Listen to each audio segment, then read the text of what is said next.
Right now, if you're a West Virginia fan, you don't even need to provide material to YouTube channels, to ESPN, to other fan bases for there to be a joke. The fact that you're a West Virginia fan, that's a joke right now. That's the joke. Being a West Virginia fan is the joke right now.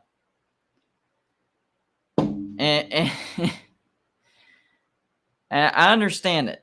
Whenever another fan base is going through some issues, and they're all mad and making a scene, and it's fun to watch. I get it. It's entertaining. And that's what the West Virginia fan base is right now. It's entertainment for everybody. The West Virginia fan base is entertainment for everybody because it is a freaking train wreck in Morgantown.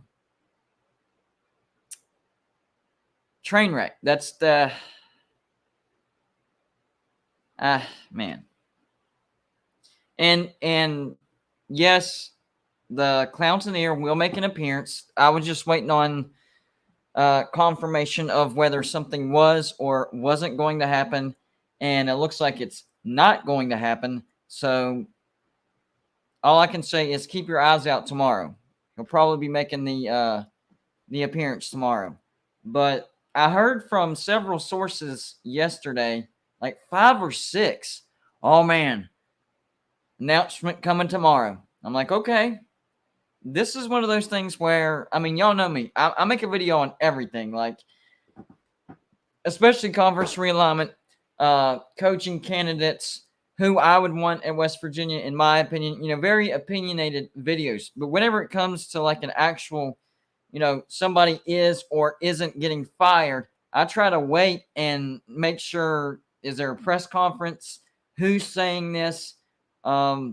And how many people can confirm this? And I wasn't getting, it wasn't going up the chain far enough for me to confirm it. And that's why I didn't make a video on it yesterday or today, because I didn't see it go up the chain far enough to where I felt comfortable making a video on Neal Brown being fired. And silence yesterday, silence today, and it looks like Neal Brown's not going to be fired. And the biggest thing that I'm hearing right now is this isn't just a football program. It's a football problem. It's a sports problem. So the fingers are being pointed at Shane Lyons. Now, that doesn't mean that he's going to be fired, okay? That's not what I'm saying. What I'm saying is if he don't get some things straightened out, he will get fired. All of these problems fall onto his lap. They are his responsibility. So it's not me saying that he's going to be fired or even that he needs to be fired right now. It's me saying if he doesn't fix the problems going on at West Virginia, then yes, he needs to be fired. I've already given my coaching candidates, and numero uno was Hugh Freeze. Of course, he was extended at Liberty. That doesn't mean it's impossible to get him. It just means it's going to cost a little bit more money. Now, the biggest, I don't know, besides losing, the obvious thing, the biggest thing that I worry about as far as holding on to Neal Brown too long is the opportunities. Like right now, there's a bunch of coaches that you could choose from, but you have to be careful because, number one, Nebraska's looking for a head coach. Wisconsin's looking for a head coach. Auburn's looking for a head coach. So if you wait too long and you hold on to Neal Brown for too long, and then next year, those programs hire the guys that maybe you wanted, then you're not going to, you don't have the opportunity because now they're in other places. And you can't, West Virginia, don't get me wrong, West Virginia cannot compete head-to-head with Auburn, Nebraska, and Wisconsin whenever it comes to money, especially Auburn. That's not going to happen. If somebody has a choice between Auburn and West Virginia, they're going to choose Auburn because of the money. Now, there's a lot more stress that comes with that, but there's a lot more money over there. And so based on the things that I've been seeing, I do think that Auburn has a real possibility of hiring Hugh Freeze because, number one, they have the money. Number two, he's had success in the SEC West. He's beaten Alabama and Nick Saban. And number three, he knows how to recruit in that specific area. Hugh Freeze would be a perfect, I mean, you couldn't draw it out any better, perfect hire over there at Auburn. And I'm hearing that Auburn boosters want him. The Auburn fan base want him. So I think that's going to happen. I really do. I think that's going to happen. So good for you, Auburn. Good for you. The 304 podcast says WU must protect the brand. Yes, 100%. And that goes into what I've been saying as far as right now, West Virginia is a joke. Our brand, it's probably been the lowest that I've ever seen as far as, having success in the major sports and just across the board whenever it comes to sports since I've been alive. And especially in football, we're a complete joke when it comes to football. Now, I have faith in Bob Huggins. He's had letdown years in the past, and then he's bounced back. So I'm not worried about Bob Huggins. He can have a job at West Virginia for, however long he wants. That's how I feel about Bob Huggins. Not a lot of people feel the same way. Well, not a lot. I'm not going to say not a lot. I'm going to say not everybody feels the same way as I do whenever it comes to Bob Huggins. But the dude is a Hall of Fame coach.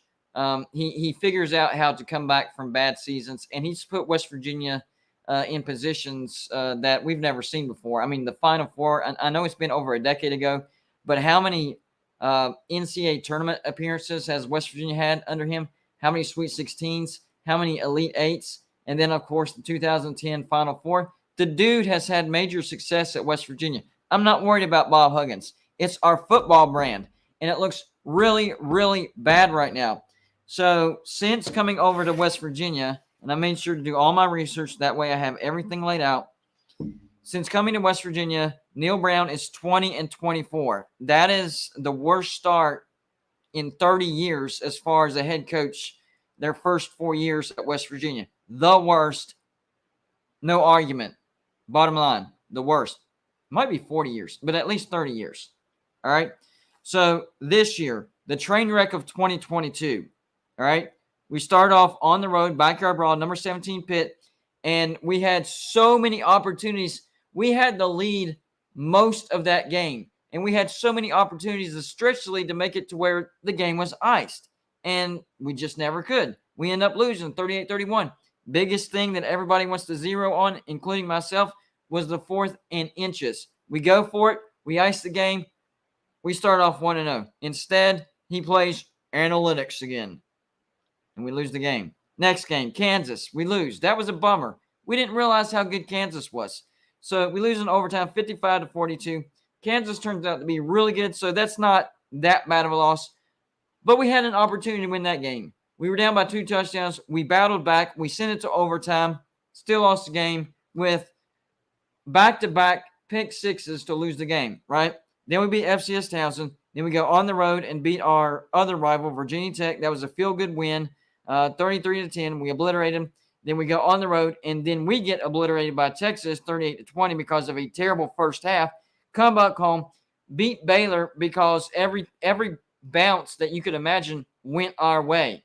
I mean, West Virginia shouldn't have won that game, okay? After that, go back on the road, get obliterated by Texas Tech, 48-10. Come back home, lose to TCU, had chances to win that game as well. And then last week, we go back on the road, and we get obliterated by Iowa State. So we suck on the road this year. The only road game that we won was at Virginia Tech. And Virginia Tech's a really, really bad team. Now, you can't really – I'm seeing some Kansas comments. You can't compare the Kansas now to the Kansas back then. Well, the Kansas on Saturday you can because they were at full strength. And, of course, they blasted Oklahoma State. West Virginia got the Kansas that was at full strength. Now, I think there was like 3 games where they weren't, and they lost those games. Now they're back at full strength, and we saw what they did against Oklahoma State. That's the Kansas that West Virginia played and competed and had a chance to win, but we blew it. we've gotten worse as the year has gone on this year. That's the biggest thing that's a concern. One thing that I'll give Neal Brown credit for in the first 3 years is it did seem like that after the bye week, West Virginia got better, especially last year. West Virginia was getting better after the bye week. This year, we have gotten worse as the year has gone on. I don't know what's going on. I don't know if the team has quit on Neal Brown. I don't know if it's just low morale, or if they're just bummed. I don't know. Or if one loss is beating them again and again and again and again. I don't know. I don't know what the problem is. Probably the easy answer would be they've given up on the coach, because you can see it in their body language, especially the defense. I don't know. I don't know what happened to the defense this year. I don't. First 3 years, West Virginia relied heavily on the defense, kept us in games that we had absolutely no business being in. None. Zero. And, of course, I'm getting hammered this year because I predicted West Virginia to go 9-3 with the possibility of a 10-win season. I'm getting hammered for that because basically the opposite of that is happening. And I've tried to explain to people, well, the reason I predicted that is because our defense, no matter who we lost from year to year, was still good. And then I expected a big uptick in our offense. And if you compare our offense from this year to last year, it's still much, much better than what it was last year. It's just our defense fell off a cliff. I didn't see that coming. I didn't. I know Mesidor transferred. I know Porter transferred. I know we had a lot of new faces in, but that was the same situation as 2020 and 2021. And our defense was elite in 2020 and still pretty good last year. And for whatever reason, it is an absolute train wreck this year. We're actually averaging 32.1 points per game, which is 46.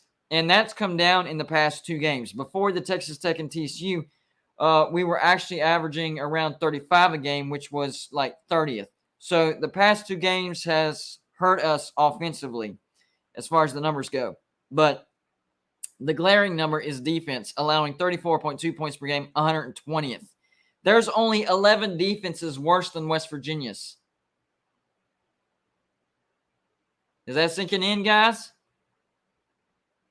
Is that sinking in? 11 defenses total in all of FBS football worse than West Virginia's.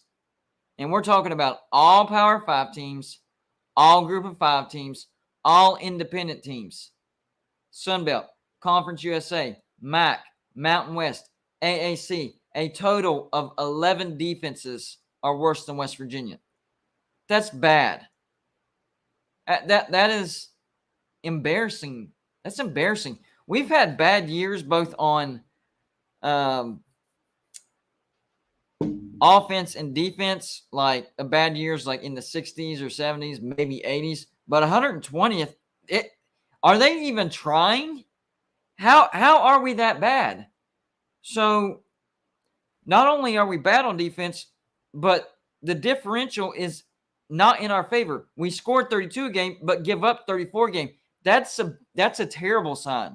Usually a bad team, the difference is close, but they're still ahead in offense. Let's say they score, 29 points a game, and they allow 28 points a game. That's a bad team. Not a good defense, not a good offense, but still the difference is in your favor. You score one more point than you allow. That's probably a 5-7 team right there. You score 29 a game, and you allow 28 a game. That's still 1 point in your favor. You're still looking at a 5-7, possibly 4-8 season. This is so bad that the point's not even in our favor. We scored 32 and we allowed 34. That is a sign of a 3-9 team. If we don't get it turned around, we're not going to win another game. If you can't score more points than what you're allowing, by mathematical definition, you lose. I mean, that's how wins and losses are determined. Who scores the most points? If you're scoring less points than what you're allowing, you lose. So if that doesn't get flipped around, we're a 3-9 team based on simple math. So he's 20-24. It looks like Neal Brown is not going anywhere. So what does next year look like? Well, first, the schedule, okay? And there's one thing about West Virginia's schedule that I don't like, and it's way too many road games year in and year out. If you look at how the SEC schedules theirs, so when they go to conference, it's 4 road and 4 home, 4 and 4. So 4 road games, right? And they hardly ever schedule any road out of conference games. So usually an SEC team has 4 road games, right? Every once in a while, they will schedule a road out of conference. That makes 5. This year, Alabama scheduled a road trip to Texas. So they had 5. It is not a coincidence that Alabama is having a down year and they're 7-2. Let me repeat myself. It is not a coincidence that Alabama is having a down year and they're 7-2. Road games matter. And I am not talking down on the SEC. This is genius. This is how you should do it. They are protecting their brands. If you limit the amount of road trips that your teams have to travel every year, then you're limiting the amount of pitfalls that they can have. And I know that they beat Texas by 1 point, but still that added to their load of road trips. If you have too many road trips, then you're automatically behind the 8 ball. So this is kind of a separate argument than Neal Brown. But I'm saying that because it gets on my nerves. This year, West Virginia had 6 road trips. Next year, West Virginia has 6 road trips. This is not sustainable, especially in the Big 12. The fact that we have to travel as far as we have to, then West Virginia needs an SEC type schedule as far as 4 home, 4 road. But we don't get that. Now this year was our alternate year where we only had 4 road trips in the Big 12. Next year it's going to be 5. That's how, because there's 10 teams. So one year you're going to have 4 road trips. The next year you have 5 road trips. But then on top of that, we scheduled 2 road out of conference, Pitt and Virginia Tech, for a total of 6. Well, next year we have 5 Big 12 road trips, and we scheduled an extra road trip at Penn State. Now, if we were in a conference where everybody was much closer, it wouldn't be as difficult. But the fact that we're in the Big 12 and our seasons consist of 5, and now it looks like 6 road trips in back-to-back years, that is not sustainable. You're automatically behind the 8 ball because of scheduling. And then Neal Brown not being a good head coach, it's a bad recipe. This is a terrible recipe. So next year, right, our out-of-conference, we go on the road to Penn State to start the year. Then we get FCS Duquesne, and then we get Pitt at home. So only 1 road trip when it comes to out-of-conference, okay? And that's Penn State. We get Pitt at home. But our road trips in the Big 12 will be Baylor, Kansas, Kansas State, Oklahoma, and TCU. This is what I consider the tough year whenever it comes to Big 12 play. And I look at West Virginia's schedule. So the odd years are our tough years when it comes to scheduling, and our even years are our easier years whenever it comes to scheduling. So this year was our easier year. We only had 4 road trips in the Big 12, and even in our easier year in the Big 12, we're freaking 3-6 on our way to a 3-9. He's not getting the job done. Our home games next year are going to be Iowa State, Oklahoma State, Texas, and Texas Tech. Those are our 4 home games in the Big 12. Oh, my gosh. So we're going to have talent next year, okay? And a lot of our defense is going to be more grown up than what it was this year. We had one of the youngest defenses in the Big 12, especially in our secondary, and it shows. We have got to take a big step forward on defense next year, or we're still in trouble. I think our offense could be one of the best in the Big 12. Not based on Neal Brown, not even based on Graham Harrell, based on talent. I do think JT Daniels comes back because he's had such a rotten year at West Virginia. The only option that I see for him is if he transfers out of West Virginia. I don't see him doing that simply because of Graham Harrell. Graham Harrell is here at West Virginia. He's going to have a lot of weapons coming back. Even the offensive line has the potential to be even better than what it was this year. The offense could be really, really good. Could be. This is if our defense doesn't suck the life out of us and we start quitting like this year. It's the same thing as this year. Our offense could have been really, really good. It's okay. It's much better than what it was last year. But because the defense is sucking the life out of it, it's slowly going downhill as the year goes on. So next year is going to be determined by the growth on defense, the maturity on defense. But as far as talent on the offense, Nico Markell, I think we're going to see a lot more reps for him. From what I'm hearing from all my sources, he is not transferring. He's staying at West Virginia. Neal Brown's not going to be fired. So the guy that recruited him, he's staying. Caden Prather is going to be one of the best wide receivers in the Big 12 next year. Jalen Anderson, I think he'll be actually ready next year, along with C.J. Donaldson and Tony Mathis. Our incoming recruits on offense, top 100 4-star Rodney Gallagher, firm with his commitment. 4-star Traylon Ray that we just got a couple days ago. We beat Tennessee. We beat Florida. We beat a lot of big brands for Traylon Ray. So we're going to have a lot of talents. Bryce Ford Wheaton is coming back next year from what I'm hearing. And yes, all signs are pointing to JT Daniels coming back as well. So I guess the biggest question is how much experience will Nico get next year? I think we'll see a lot more from Nico next year. I think so. Here's I don't know if this is exactly how it's going to happen, but this is the way I see it happening. Okay, so JT's coming back, right? Because he's going to have all these weapons. He knows the system. And he had a bad year this year. His NFL stock is not good. So he wants to take that last year and bump up that NFL stock, right? So he'll take advantage of that or try to. And he's going to have a lot of weapons at his disposal, okay? Flip side of that, he's going to be on a short leash. Okay? If he starts messing up, I do think next year Nico will not just see some meaningful time. I think he will see some starts. Maybe, and it's weird to say this, having JT Daniels, but we could be looking at a 2-quarterback system next year.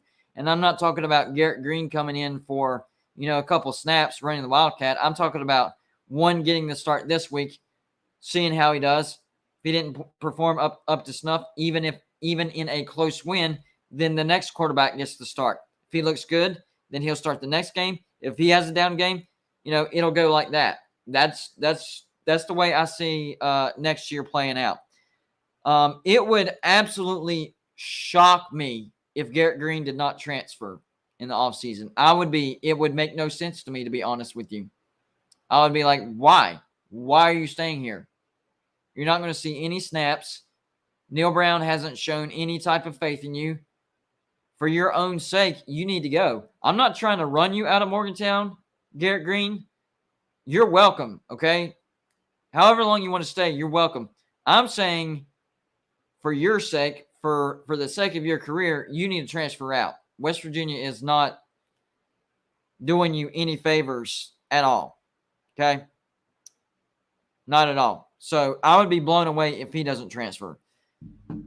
Now, the biggest thing that I'm hearing, especially over the past couple of days after the Iowa State debacle, is assistant coaches. There's going to be some turnover. Now, from what I'm hearing, it's not going to happen right now, as in during the regular season. It's going to happen in the offseason. The biggest turnover that we're going to see is on defense. I think that Jordan Leslie is not going to have a job at the end of the year. This isn't my opinion, although it is my opinion, but this isn't based on my opinion. This isn't based on me trying to predict. This is based on what I'm hearing. Shane Lyons doesn't like the heat that he's getting from all this, but Neal Brown is still his guy. So the source of all this heat for this year is what? Defense. And we did start seeing the decline once Jordan Leslie was hired. Last year, our defense was okay, but it was a pretty significant step back from 2020. I expected us to bounce back because I was used to losing, star power in the offseason and our defense be okay. Not great, but okay. And it's taken a bigger step back. So, yes, I'm expecting some turnover, big turnover on the defensive side of the ball when it comes to coaches. And our running backs coach, is it Chad Scott? Is that his name? I can't think of his name off the top of my head. I think he's the number one candidate to be promoted up to defensive coordinator if we don't go out and get one in the offseason. So what we're going to be seeing in the offseason here at West Virginia, Neal Brown staying, a lot of heat on Shane Lyons to change some things because he's going to be fired if things don't change. He's going to keep relying on Neal Brown, but there's going to be a lot of assistant coaches at West Virginia without a job in the offseason. That is what I'm hearing. That's what I'm hearing. So the best way I can put this. All right. So I jumped off the Neal Brown bandwagon after the Texas game. I had seen enough. We looked pathetic. That was a terrible showing. They didn't even have Quinn Ewers as their starting quarterback, and we still got blasted by Cade. All right. So I jumped off the bandwagon back then. So the best light that I can put into this is Neal Brown is going to get one more year, okay? So the good news is all those really good recruits that he's bringing in, they're going to stay because the one bright spot about Neal Brown is he's a heck of a recruiter at West Virginia. That's one thing that you cannot touch as far as criticism,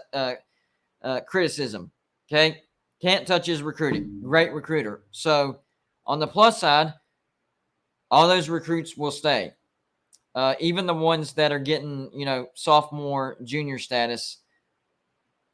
And on top of that, I don't think we have to worry about Jamil Adai grabbing any more guys from our defense because pretty much all his guys have been filtered out, either graduated or transferred out. Maybe we have to worry about a couple, not as, higher on the star power as like Mesidor and Tyke Smith, maybe second, third string, something like that. But I don't think that we have to worry about, the better athletes transferring over to where Jamil Adai is because the time gap. None of his guys are going to be here.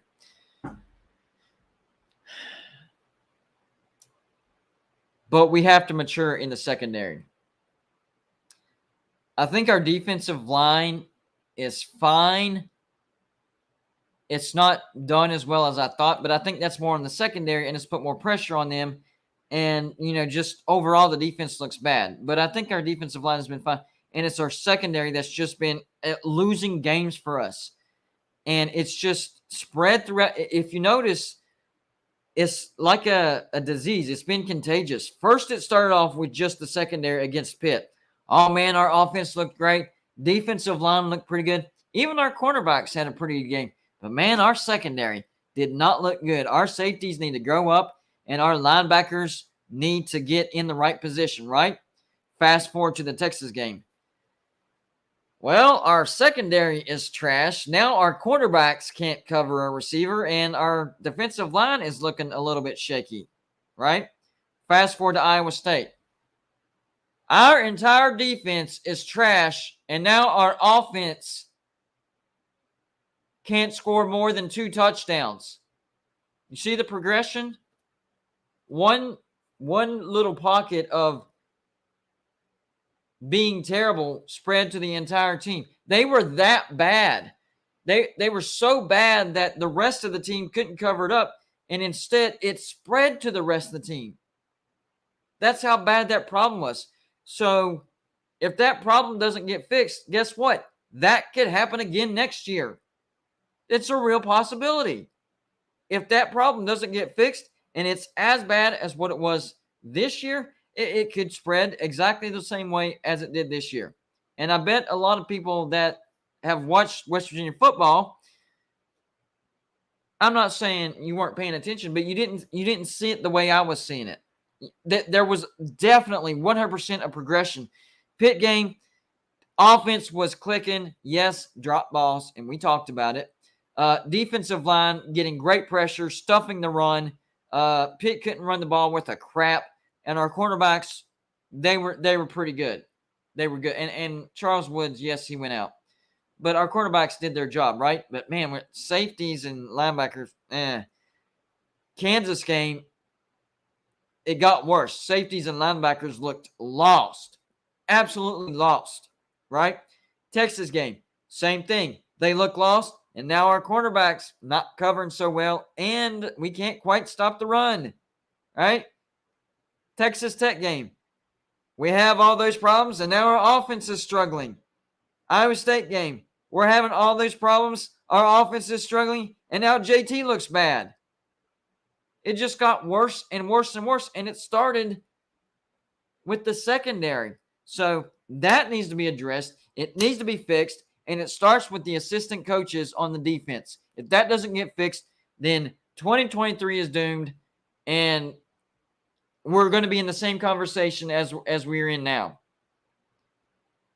Don't get this live twisted. I am not backing Neal Brown. No way. I want him gone. I want him fired.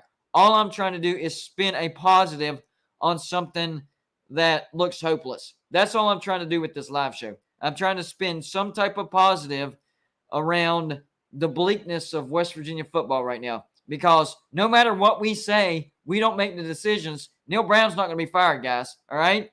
It's time to face facts. He is not going to be fired. Do I like that? No, I hate it. But I have to accept it. Okay? It is what it is. Very annoying. So, yeah, don't worry, guys. The Clown Tornado will be making an appearance tomorrow. I just needed to see what was going to happen yesterday, and I needed to see what was going to happen today, and absolutely nothing happened, so I already know my material. I know what I'm going to do, and that's what I had to figure out. Anyways, you know what? I forgot to remind everybody to hit the like button, but I think you guys have gotten the hang of it because we got a nice little watch party going on. We have over 100 people watching, but quick reminder, in case you haven't, in case you forgot, you got into the spirit of the video, listening to what I'm saying, and I appreciate that. Please hit the like button. Even though we're already doing good, it'll still help the video hit the YouTube algorithm, get it suggested more, grow the video even more, get more eyeballs in here, and it doesn't just help me, but it also helps you. Wouldn't it be something if we could get the audience up to like 300? Now, that's a good audience. No, this is a good audience. That would be a phenomenal audience. So keep hitting those like buttons, and I'm telling you, it's possible. All it takes is hitting the YouTube algorithm. It is that simple. Also, if you have something to say, whether it's a question, a comment, a troll, because right now there's a big old bullseye on me, the West Virginia fan base, and West Virginia in general. You want to make fun of us? Right now is a pretty good time to do that, okay? But if you have an opinion and you want your voice to be heard, and it's a great way to support the show, make sure to hit that super chat button. It's the little dollar sign that you see on the bottom right-hand corner. Anything you put in that super chat will go on the screen for everybody else to see. So if you got something to say and you want everybody to see it and you want me to read it, hit that super chat. And, of course, we appreciate you supporting the channel. It's little donations like that help us continue to be able to do this live because this is my full-time job. This is what I do every day. We do live shows every day, not necessarily me. In fact, last week, I didn't even do one single live show because me and my entire family had the flu. I couldn't do it. I did pre-recorded videos, but a lot of people were like, well, if you were able to do a pre-recorded video, then why couldn't you do a live video? Well, the big difference is when you do a pre-recorded video, if you write things the right way, and you have it to where it's sectioned out the way you want it, you know what you want to say, but you have it sectioned out. Then if you're really, really sick, you can take breaks. Like talk for 3 minutes. Oh man, I feel the fever popping on. I need to take a break. Let's pause this. You know where you are on the script. You know where you're on the video. Lay down, take a little, 15-minute nap, come back up, pick up where you left off, and eventually you can still get the video done. Whereas in a live show, it's not like, all right, time out, guys. I'm going to go take a nap for like 10, 15 minutes. I'm going to let y'all watch a blank screen, and we'll be back. That's not how a live show works. You have to keep it going, even if you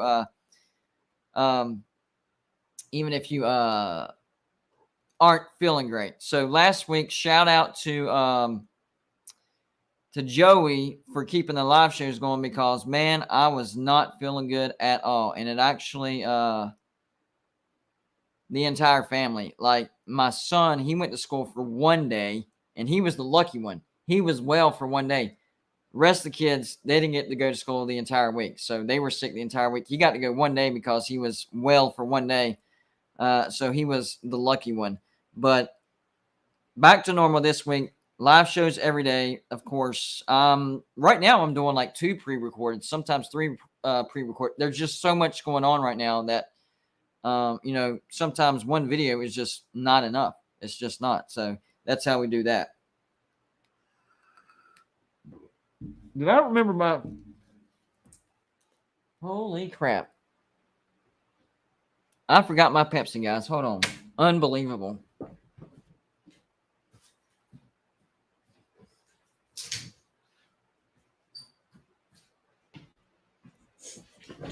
That's a first. Oh, and before you ask, yes, I literally have 6 packs of Pepsis laying near my desk. So if I do forget them, it's literally like 2 steps away. So it's not even a crisis whenever I forget one. It's just, right there.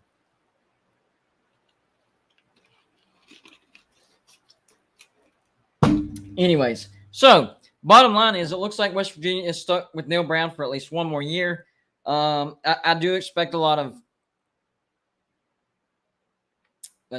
turnover as far as assistant coaches go, especially on the defensive side of the ball.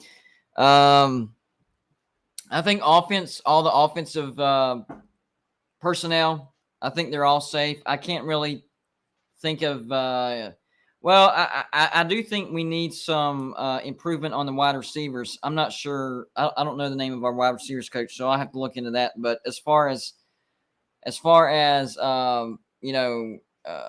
a problem on offense, it would probably be the receivers as far as drop balls go. Shane M 1980, thank you for the $5 donation. Says, I know you think LSU is awful. Not true. And that's fine. Beating Bama just feels so good. I don't think that LSU is awful. I just don't think that LSU is a top 10 team. You got to remember that they've had some bad showings. So beating Alabama is great, and I'm glad you did. That's awesome. I would have LSU maybe right at 10 now. Last week, the playoff committee had them at 10 before they even beat Alabama. So that was like a head scratcher. Maybe since they beat Alabama, that would earn them a top 10 ranking. So I don't think LSU is bad at all. No, not at all. I think they are good. I just think that the AP poll and playoff committee have them ranked a little too high. That was my point about that. Ryan Yeater. Hopefully I'm saying your last name. Is it Ryan Yeater or Yater? One of those have to be correct. Thank you for the $5 donation. He says Neal Brown and Jordan Leslie are a cancer for West Virginia. I would agree with that, especially Jordan Leslie. The problem with Neal Brown, I'm glad you worded that like that. That's couldn't have said it better myself. The problem with Neal Brown and why he fits that category is his decision making is big time delayed reaction. He doesn't make decisions fast enough. So his biggest problem is making the decision after things get really, really bad. I mean, look at the offense. It took 3 years of absolute nonsense for him to go out and get an actual real offensive coordinator in Graham Harrell. And look at this year's offense. Yes, the past 2 games, not very good. I think that's more of, man, our defense sucks. What's the point? I think the offense is starting to give up. I don't think our offense is bad. I just think mentally they're like, what's the point? Our defense sucks too bad. So, I think that was the right decision to go out and get Graham Harrell. We're seeing results on the field. It's not the greatest offense ever, but my gosh, it's way better than last year's. Last year's offense was probably as bad as this year's defense. Maybe not quite as bad, but you get what I'm saying. It was really, really bad. So that was a well put super chat right there. I like the way you worded it. I know what you're thinking. I'm thinking the same thing. But I think that they are a cancer to West Virginia for 2 different reasons. Jordan Leslie, he's just a bad defensive coordinator. Let's face facts. He's terrible. He's bad. The defense has been going down the wrong side of the tracks ever since he took over. So he's bad. He needs to go. Neal Brown, decision making. Neal Brown's a good recruiter. I think he's a good person. That doesn't always mean a good coach, but I think he's a good coach, a good person, excuse me. He's got a good personality. He connects with the kids, but his biggest flaw is decision making and waiting until, it absolutely 100% looks like it's not going to work out. I guess I have to make a decision. Don't wait till it gets that bad. Seriously, if all of us waited until something got that bad, life would suck. Life would suck. What if you waited until every single one of my teeth in my mouth hurt? I think I got at least one cavity. I think now I'll go to the dentist. Well, sir, it looks like we got to rip out every stinking tooth in your mouth. That's how life would go if you waited too late to make decisions. And that's exactly what kind of coach we have at West Virginia. Neal Brown, the coach that waits too long to make not just decisions, but important decisions. We're not talking about, oh, man, this kicker's not working out.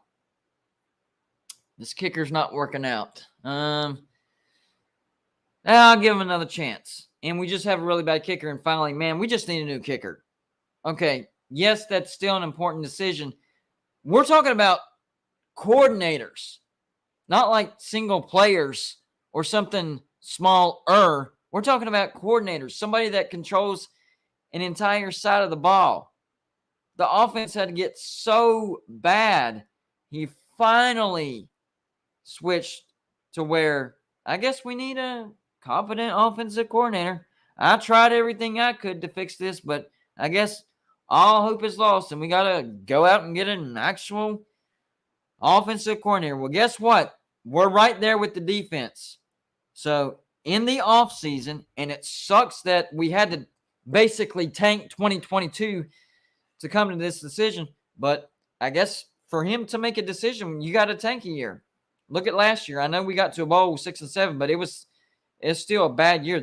I'm still considering that a tank year, especially coming off of 6-4, had a high expectations, and everything hit the fan. This year, an absolute tank of a season. Maybe he'll make another halfway decent decision. I don't know. How do I explain this correctly? I don't care who the head coach is at West Virginia as long as we're successful. That's how I'm going to put it. So if Neal Brown, I'll say this. If Neal Brown, in the offseason, if Neal Brown can go out and have, excuse my language, all right, plug your ears if you're sensitive to, and it's not a cuss word, but it's plug your ears, okay? have the balls to go out and actually fire a dude that's not getting the job done and hire a good defensive coordinator. That's what we need. We need a coach that has the guts to make tough decisions. Does Neal Brown have the guts to make these tough decisions? We went out and got a halfway decent offensive coordinator, right? Like, he's not the greatest. He's not the best. But, I mean, compared to the offenses before, yeah, much better. I'm okay with that. If we can go out and duplicate that in the offseason,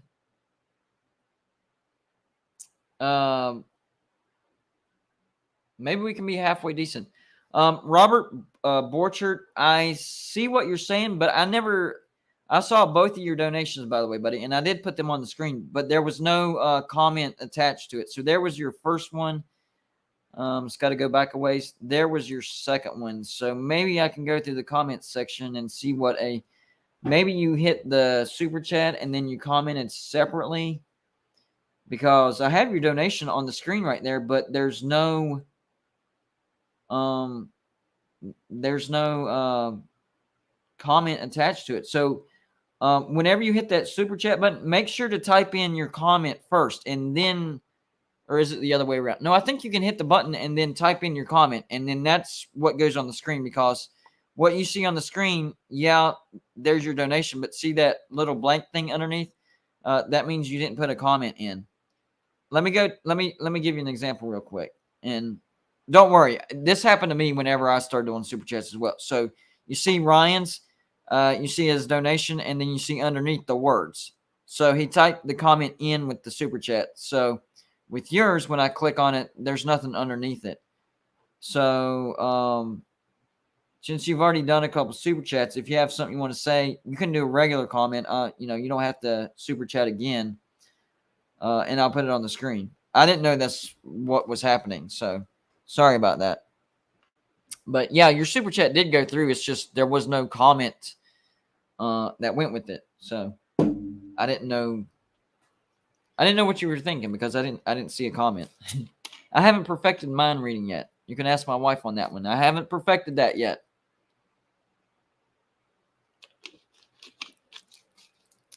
Man. But to me, it seems like there's more questions now than answers whenever it comes to West Virginia. And that's a problem. Whenever you're in a situation where you're having a bad season, nobody's saying anything, then there's no answers.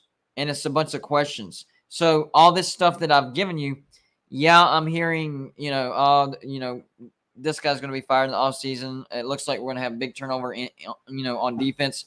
I'm hearing that through my sources, so I trust that. But excuse me, guys. At the same time, crickets in Morgantown, nothing. I haven't heard any announcement from West Virginia, from Shane Lyons. I haven't even seen a press conference from Neal Brown. What is going on? Like, there's silence. There's radio silence right now going on in Morgantown. Nobody knows what's going on. Nobody knows what's going on in Morgantown right now. Nobody. And it's like I don't even know how to explain it. It's maybe they do know what they're about to do, and they're just waiting until the off season, and there literally is nothing to talk about right now. I don't know. Or maybe they do have some firings lined up as far as the defense or certain position coaches, but they're just not ready to announce it yet. I don't know. But if you want to keep your fan base mad and not trusting of you, this is the way to do it, guys. Just be quiet. Don't say anything. If you want your fan base to not trust you, keep doing exactly what you're doing. WU. Keep doing exactly what you're doing, and I promise you, the fan base will continue to not trust you. We all see we're 3-6. What do you expect us to think? It's not like we're, 6-3 or 7-2 and all is well. No, we're freaking 3-6. We're not even 500. What, as the athletic director, as the head coach, as the defensive coordinator, as the freaking president of West Virginia University, what do you expect us to think right now? Like, do you expect us to think that, everything's going to be fine? We're good. 3-6. Haven't heard anything. No big deal. We're good. No. Things look bad and we're hearing nothing. So, like, the natural human reaction is like, I don't know what's going on up there, and I don't trust them because nothing's ever done. I guess in our brains now we feel like you're okay with no success or lack of success. Complacency. Is that what we're looking at? Answer me yes or no. Like, if it's a yes, at least let me know. If it's a no, then say no and explain why it's a no. Because saying nothing is the fastest way to lose support, to lose trust, to lose sales tickets, to lose merchandise sales, to lose revenue. If y'all keep going down this road, and I'm talking to everybody that's in any sort of position of power at West Virginia University, if y'all keep going down this path, you're going to start losing a lot of support and a lot of money. It's already happening right now. Look at the home games at West Virginia. It's already happening. It's already happening. So I don't know what your expectations of us are, but if you expect us to continue to support you, then you need to meet our expectations as well. This is a two-way street. We don't just keep meeting your expectations and you're off the hook. Yeah, we'll just keep supporting you out of blind faith. It's not how it works. If you want the West Virginia faithful to continue our support, then you have to meet our expectations as well. And that's how it works. And I've said this at the beginning of every year. I live in the upstate of South Carolina, but I still try to go to at least 2 or 3 West Virginia games a year. And I had already went to the Backyard Brawl, not a home game, but still a West Virginia game. There's probably 35% West Virginia fans there, so it was a good showing. I was going to go to the Baylor game. I was going to go to the Oklahoma game, but you lost my support. You didn't meet my expectations, so guess what? I'm not going to meet your expectations until something changes. Because I'm not going to pour my money into something that's a lost cause. It's not going to happen. That's called wasting money. And yes, I'm still a diehard fan. I still watch West Virginia games on TV. I wasn't able to this past Saturday because it was on ESPN Plus. Sorry, I don't get ESPN Plus. But you can ask my subscribers, you can ask everybody that watch this channel. If it's on TV and I get it, I'm doing a live show. So yeah, I'm still supporting you in a way, but I'm not going to pour my hard-earned money into ticket sales that is going to a losing cause. We actually have Brad Smith popping up. Brad, do me a solid real quick. If you want to come on the show for a minute, just let me see your face. Trust me, a lot of people try to trick me and then try to put something inappropriate on the screen. So if you are the real Brad Smith and you do want to come on, just show me your face real quick. You can turn the camera immediately back off if you want to.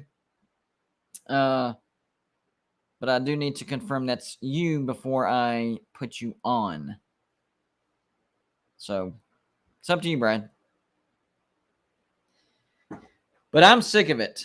I'm sick of the nonsense. I'm sick of blind support, blind faith, and not seeing any type of result on the field. And I'm not doing it. I'm not doing it. And I am yes, I am a true diehard Mountaineer. You know what? I'm gonna message Brad and see, because people pose as people all the time. So let me check. All right, that really might be him. Hold on, guys. Hold on.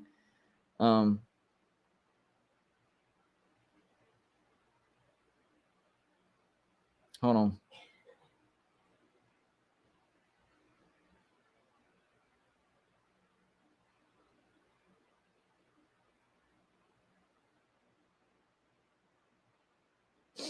Because he did message me. So that really might be him. But I still got to double check, because, there are crazy people out there that I actually had a fellow YouTuber. Okay, so it is. I'll explain it to him. What's going on, Brad? GBD, what's up, man? I was just watching the first half of the WV basketball game. We can't hear you. Can you hear me? Nope, can't hear you. Hold on. It might be me. Hold on. It might be me. Hold on. All right, go ahead now. Can you hear me? Yes, that was me. My fault. Yeah, I was just watching the first half of the WV basketball game. How are we looking in basketball? Terrible. It's going to be a terrible year. Uh-oh. I mean, we look good against Mount St. Mary's, but we're going to be terrible in the Big 12. So did you catch any of what I said over the past? I've basically gone on a tirade the past hour now. Wow, it's already been an hour. Crazy. Time flies when you're on a tirade. Yeah, I mean, what a mess, man. Hold on. The way I want to explain this is, and you've known me for several years now, right? And you know that I'm a loyal supporter of West Virginia, and I have supported Neal Brown far longer than I should have, and I admit that. But right now, I'm at the point, and the way I explain this is, this is a two-way street whenever it comes to a university and its fan base. So the expectations are the fan base supports the university, provides the money. That way they can do, upgrades, recruits, all that stuff, boosters included, right? But on the flip side, it's up to the university and the staff to put a good product on the field, on the court, whatever the sport may be. It's on them to return the favor. And I'm not seeing them, number one, put a good product on the field. Number two, make decisions to correct what we're seeing. It would be one thing if it was all, lack of success, but we're making decisions now. We're firing this guy, we're replacing this guy, blah, blah. It's lack of success and doing nothing about it that's getting on my nerves. So until I see them fulfilling their side, then why should I fulfill my side? I'm shocked that there's not more outrage, to be honest with you, man. I can't believe that there's going to be people in the stands on Saturday if Neal Brown's the head coach. What percentage of the people here in the chat are West Virginia fans? Is it close to 100%? No. I mean, I don't know about this particular chat, but my channel as a whole, I would say the majority are not West Virginia fans. Gotcha. Because here's the thing about West Virginia fans. I don't know if you knew this or not, but it is actually extremely difficult to get support from the West Virginia fan base. You have to earn it. There's certain criteria that it's almost like a checklist. And if you hit all the checklists, then, you gain their support. Now, not all of them are like that. I have some great West Virginia subscribers on here, but I'm just giving you my interaction with the fan base. It's very tough to earn their trust. So the majority of my subscribers are not West Virginia fans. Gotcha. Yeah, I'm just not seeing enough outrage. I see a lot of people that say they want Neal Brown fired on Twitter. But the fact that Shane Lyons is going to keep Neal Brown, what we're hearing now through another year, is completely unacceptable.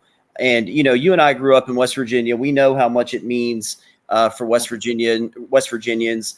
And this isn't acceptable. And nobody should be okay with what's happening right now.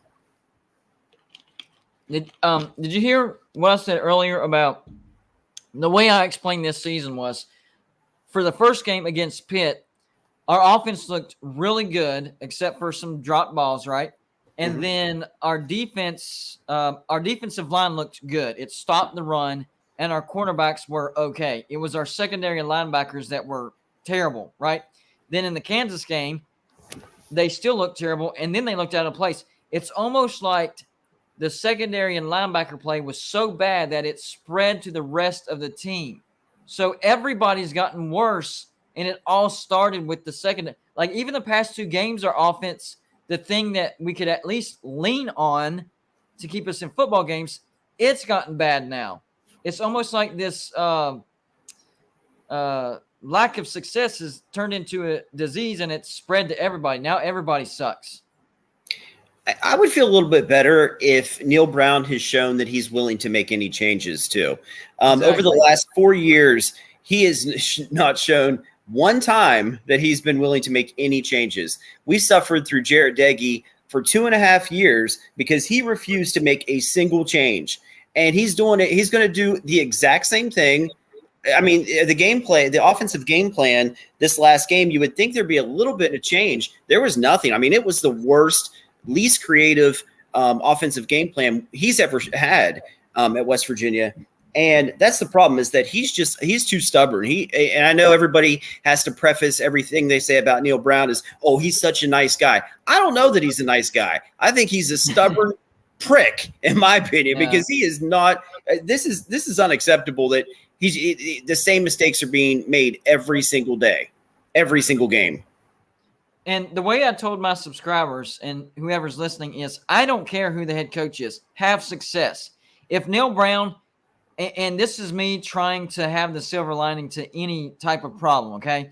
If Neal Brown can turn it around and we have a hell of a year next year, great, awesome, I'm happy. I just don't trust him to do that. If we need to fire him and have a new head coach and have a much better year next year, let's do that. I don't care who the head coach is. I just want to win. Yeah, I think that's what everybody feels. We don't hate Neal Brown necessarily, but I saw Krista in your chat said he's a control freak. There is no doubt in my mind, knowing nothing about him personally, I know that he's a control freak just by the way his team plays. Graham Harrell is supposed to be this great offensive coordinator. That's not Graham Harrell's offense. This is nothing like his offense has ever been in the past. And suddenly he just happens to make the exact same play calls as Neal Brown. Bubble screen, conservative. I mean, it's awful. Yeah, the thing that really, like, I'm banging my head up against the wall. Okay, so Neal Brown is an analytics guy, right? Mm-hmm.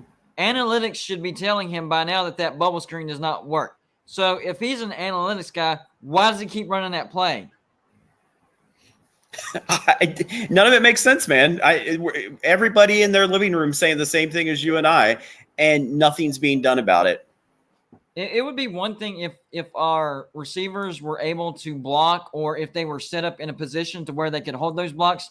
But even when he does run those plays, it's almost like he's running them when they're outnumbered and there's no way to get a body on every defender that needs to be blocked. So it's really pointless to call that play. And so he has to recognize the defense better. Certain defenses, you can't call that bubble screen because you don't have enough wide receivers to block the amount of bodies that are on that side of the field.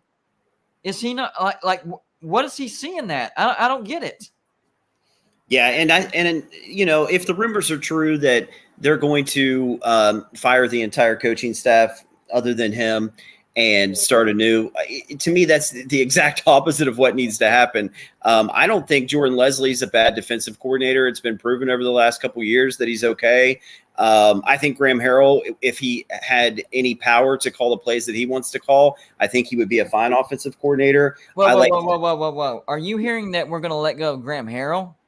That's what I'm hearing, that the whole that the whole staff is going to be fired. So What? yeah, so that's what I'm hearing, but you never know. Now, I would be honestly, I do have to disagree with you about Jordan Leslie. I think ever since he's been handed the reins, we've seen the decline of our defense. Last year, we were still good enough to where the decline wasn't, it was tolerable. But then this year, you look at this year's decline and 120th in scoring defense, that's not tolerable. So I will have to disagree on that. But I do think that Graham Harrell, if he's allowed to call the plays that he wants to call, then this offense would look much better. In fact, that might be the problem that we're seeing throughout the progression of the year. I explained earlier, our secondary and linebacker play was atrocious against Pitt, but everything else looked fine. And slowly but surely, well, maybe not even slowly, but definitely surely, everybody started to look bad. Maybe it's Graham Harrell did have the reins, and all of a sudden that control nature of Neal Brown took over, and he started, putting his input in more, and that's why we're seeing bubble screen after bubble screen.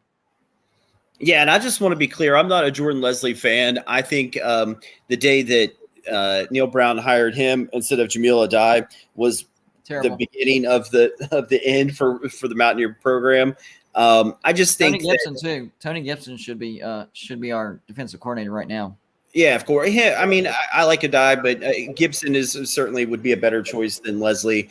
I just think that the overall problem is Neal Brown. I think he's a wimp. I think he doesn't hold his players accountable. I mean, the fact that and I hate to keep going back to Jarrett Dagey because I know he's no longer on the team, but I mean, he lost game after game after game. And Neal Brown went to a press conference and defended him every single time. Oh, I think Dagey had a good game. I think he played tough. He played his heart out. He lost game after game after game. And again, Neal Brown is the words that I think of, I just think he's a wimp. Yeah, I agree. I'm getting comments like this in Super Chat. Eugene, somebody earlier, I'll screen back to it, but people are literally spending money on a Super Chat to my show to say, I love my Mountaineers, but I can't support losing. So fans are getting so fed up that not only are we not supporting the program itself, but they're paying money, and I appreciate the support, guys, to say that they're not supporting. This is how outraged the West Virginia fan base is. We want people to know that this is unacceptable because everybody else, here's what I'm starting to get because of the past 4 years. What do you expect? You're West Virginia. You're mediocre. Yeah, because that's what you've gotten used to seeing. You don't remember the teams that I remember. You don't remember the games that I've seen.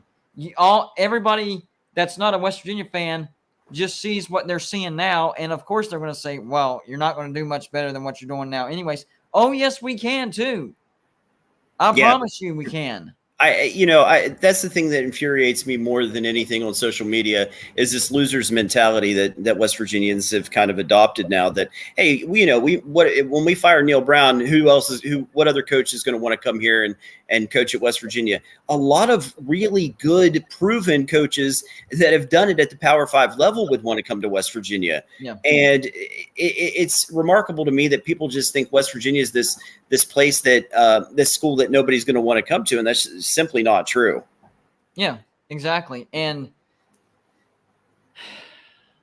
it's what I said earlier. It's a two-way obligation. Like, they expect us to continue to pay for tickets and the boosters to keep falling in money, and yet it's okay for them to not make decisions, maybe fire the wrong people, and keep putting out a losing product. How is that fair to the fans? I wanted to talk about that for a second. How is that fair to the fans? Yeah, it's not fair to the fans at all. And I actually considered, writing an article about, would not showing up to the games, would that change their minds? Would that force their hand? And I don't know. I don't know how much ticket sales mean to them. I don't know. I think that Shane Lyons has dug such a hole now that he doesn't really know what else to do other than just hope that somehow Neal Brown turns this around. Yeah, and one of the problems with our fan base, and whenever I say our fan base, if this doesn't pertain to you, then I'm not talking to you. Okay, I'm talking to the certain interactions that I've had with our fan base, and it's a lot of them. So that's what I mean when I say our fan base. But whenever I say, I'm not going to another game because this is ridiculous. I live in upstate of South Carolina. That's a 10-hour drive to me. I'm not driving 10 hours and then handing over 75, anywhere between $75 to $125 for a ticket to watch this product. Oh, well, you say you're a diehard Mountaineer fan. If you're a real diehard Mountaineer fan, then you would make that trip. What?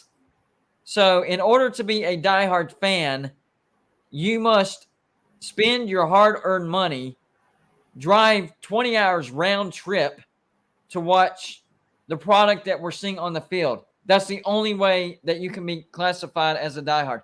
And I think that's one of the problems with some, not all, some of our fan base is the good old boys mentality. It doesn't, we'll still support them even thick or thin. It's always a good day to be a Mountaineer. Sometimes it's the right thing to do to stick your heels in the ground and say enough is enough. 100%. And that's what they've been playing on for years now, is that, West Virginians are extremely loyal. They're going to have the Mountaineers back no matter what. So, they know that they can get away with that. So that's unfortunate. Hey man, the second half of the basketball game's getting ready is coming on. I just wanted to pop on for a second. No problem, man. I'm about to wrap this up anyways. I appreciate you stopping by. All right, man. Hey, Neal Brown, really, really nice guy. Don't forget that. One of the nicest guys. Great family. Heck of a guy, man. Great individual, ain't he? Family man. Yeah. Needs to be fired. Yeah. All right, man. Nicest guy ever needs to be fired. Keep up the good work, GPD. Yeah, I appreciate it, man. Keep up the good. Hey, tell everybody where they can find you real quick. They know. They already know. VoiceOfMotown.com. There you go. Voice of Motown. Yep. There he is. One and all. all. Appreciate it, buddy. And yeah, me and him have disagreed on a lot of things, but on this, we absolutely 100% agree because we're just sick of it. Martin77, thank you for the donation, says USC at 9 is blasphemy. Should be at 6 minimum. I agree with that. I would say wait till tomorrow night, though, because the AP Top 25 really doesn't mean squat. If you think about it, it's the playoff rankings. And I actually do agree with that. I think that LSU, if they have LSU ranked above USC, that's stupid. If they have Alabama ranked above USC, which they don't in the AP Top 25, but you never know in the playoff rankings. They could do something stupid like that. There's 3 Pac-12 teams with 1 loss, and I think not all 3 of them. 2 of them are under LSU. The only one that's not is Oregon. Oregon is number 6. So yeah. I agree with that. USC is a good team. Their only loss was to a good Utah team on the road, and it wasn't. Wasn't that the 2-point conversion loss, if I'm not mistaken? So it was a very, very close loss. USC is one of the best teams in the nation, no doubt. Especially Clemson going on the road and getting absolutely manhandled by Notre Dame. And whenever I say USC is one of the best teams in the nation, that's not saying a lot considering this year. I mean, look at the teams we had to choose from.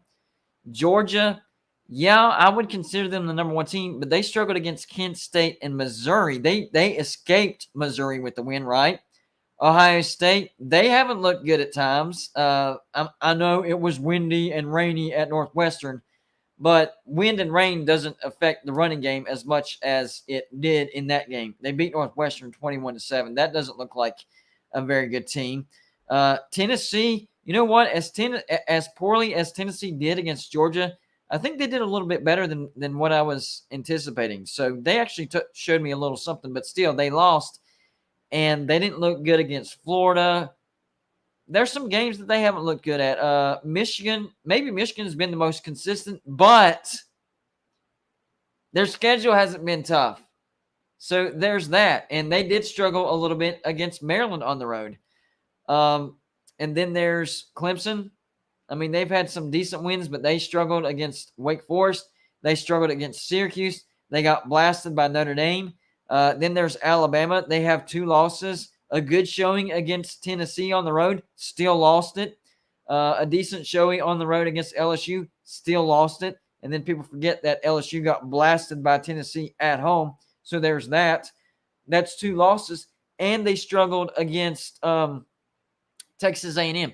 Then you have USC, who, yes, they lost to Utah, but they were in that game, and they only lost by a 2-point conversion. Is there any other game on the schedule that they struggled? I don't think so. What about UCLA? They lost on the road to Oregon. They struggled to South Alabama early in the season, but other than that, they've looked like a good team. I don't know.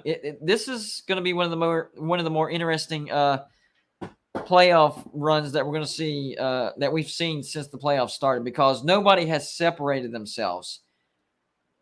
Whenever here's a sneak peek, all right? Whenever I put out my personal top 25, Georgia's going to be number 1, okay? Because they have the wins. They're still undefeated. They're the number 1 team. But in this particular year, that is not saying much, because nobody has separated themselves. So this is going to be a heck of a year. The playoffs might have the most parity that we've seen in a while, because the past 4 years, 2018 Clemson, 2019 LSU, 2020 Alabama, and 2021 Georgia, each and every one of those years, there was no doubt who the best team in the nation was, and there was no doubt at who is going to win the national championship. This year, there's a bunch of doubt. Nobody knows who's going to win, because everybody has shown weakness. Everybody. And no, I'm not forgetting about TCU. They are undefeated, but they have a bad defense. 75th in scoring. And for whatever reason, in the second half of these games, the refs, I'm not throwing the flag on pass interference anymore. I'm sick of that, so they keep it in their pockets. TCU, they're undefeated, but they're still in the middle of the pack, to where they haven't separated themselves either. Being undefeated this year doesn't mean that you've separated yourselves. It just means you've survived a couple games. You've won some games convincingly, Oklahoma, Kansas, but other games you survived and even had to come back. Georgia has had to survive some games. Ohio State has had to survive some games. Michigan on the road to Maryland, even though their schedule's been super easy, they had to survive that game. Tennessee lost, and they had to survive against Florida as well. Everybody's had to survive. Being undefeated doesn't mean that you've separated yourself. So I am definitely looking forward to the playoffs this year. It's going to be awesome. Nobody sticks out to me as they're winning the national championship. No doubt about it. They are the best team. I just haven't seen it this year. Last year, I was preaching Georgia, Georgia, Georgia. Georgia was so good last year that to this day, in my mind, I think that they laid down for Alabama in the SEC championship to allow Alabama to come to the playoffs. They already knew that they were going to get in, and if you watch the game, it made no sense. Before the Alabama game, Georgia dominated everybody. After the Alabama game, Georgia dominated everybody, including Alabama in the national championship. So last year was Georgia, in my mind, no doubt about it. This year, I have doubts about everybody. Anyways, appreciate everybody stopping by. I had a good time. We had a great showing. Appreciate the support, guys. We had a rough week last week with the flu, so I'm glad to see people come out and support the channel. Shout out to everybody that watched. Shout out to everybody that commented. Shout out to everybody that hit the like button. And make sure to hit the like button on the way out. It still helps the video hit the YouTube algorithm and gets views even after we're not live anymore. So even on the way out, it's simple, easy, fast, and free. Please hit the thumbs up, even if you don't like me or West Virginia or you didn't like anything I said. Do it for the video. We greatly appreciate it. And, of course, Voice of Motown for popping in briefly, but it was still awesome. And everybody, just like Martin77, that donated through Super Chat, it is donations like that that allow us to keep doing this full time. And I say allow. You guys keep allowing me to do this full time because you keep supporting me. I am just the voice in the face of Gold and Blue Dude. If tomorrow I kept putting out videos and everybody stopped watching, I couldn't do this full time anymore. So that's why I say you guys, because you keep watching, you keep hitting the like button, you keep super chatting, you keep allowing me to do this. And for that, I thank you and I appreciate that, because you are allowing me to live my dream job. This is my dream job, and you guys are allowing me to live it, and I appreciate that. Anyways, I hope y'all have a good night. We'll be live again tomorrow, 7 p.m. But remember, do your duty. It's Election Tuesday. Go vote. It's your freedom. It's your right. It's your duty. Go vote. But for tonight, we're going to wrap it up. Appreciate you guys. Y'all have a good night. We'll see you tomorrow at 7 p.m. Happy voting.